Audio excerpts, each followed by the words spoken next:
Press మీట్లో మాట్లాడతాను. నాకు ముందు కావాల్సింది ఏంటంటే మనందరికీ కావాల్సింది ఏంటి, సీఎం గవర్నమెంట్దా లేక అల్లు అర్జున్దా కాదు, ఈయనకి ఏం సపోర్ట్ చేస్తున్నాం, ఈయన ఫ్యామిలీని ఎలా కాపాడుతున్నాం అనేది మన అందరి రెస్పాన్సిబిలిటీ.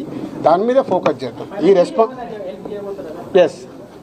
ఫైనాన్షియల్గా అన్ని రకాలుగా భాస్కర్కి నిలబడబోతున్నాం. అది నేను లీడ్ చేస్తున్నాను. నేనే పక్క నుండి నేను అన్ని చేయిస్తాను. అది చెప్పడానికే సీఎం గారు చెప్పమన్నారు. ఈరోజు ద్వారా కూడా ఆయనకు జరగాల్సింది డెఫినెట్గా జరుగుతుంది.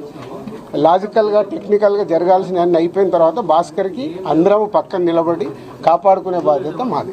ఎందుకంటే ఇప్పుడు ఈరోజు బాబుకి అయ్యే ఎక్స్పెన్సెస్ కావచ్చు, పిల్లగాన్ని చదివియాలి, పాపం చదివియాలి, ఆయనకున్న చిన్న ఉద్యోగము, ఫ్యామిలీని కాపాడుకుంటూ ఆయన చేయాల్సిన బాధ్యత ఉంది. కాబట్టి ఆయనకు అందరం మేము అండగా నిలబడి చేస్తాం.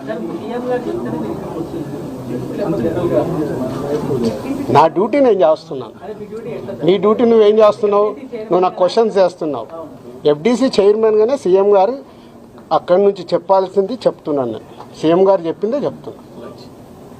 ఓకే.